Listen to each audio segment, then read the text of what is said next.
bon, j'étais un peu catégorique en disant c'est un conflit moderne que l'on doit régler par des méthodes modernes. Mais sur le terrain, je me rends compte en fait qu'il y a d'une part justement ces mécanismes traditionnels qui participent à réconcilier les populations.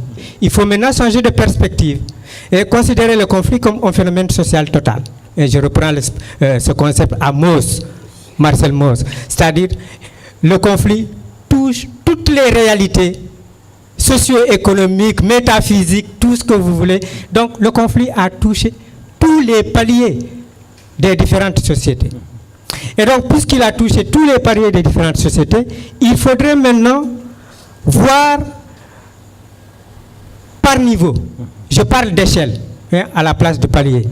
Et là, j'emprunte un peu Gurvitch, sa notion de palier en profondeur, pour dire que c'est d'abord individuel. Il l'a dit. Et je rebondis sur ça parce qu'il y a très peu de recherches et malheureusement, on parle des facteurs objectifs du conflit, les causes objectives, mais on ne parle pas des causes subjectives. Qu'est-ce qui fait qu'à un moment donné, à un temps T, un individu a décidé justement de prendre l'arme ou de rejoindre le maquis?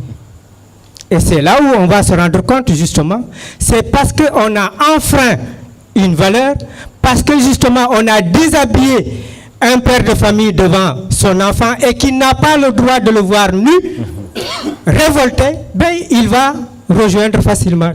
Il faut donc convoquer les méthodes de résolution en fonction justement de ces différentes échelles. C'est-à-dire au niveau de la famille, on peut convoquer justement le cousinage à plaisanterie, les noms de famille, etc.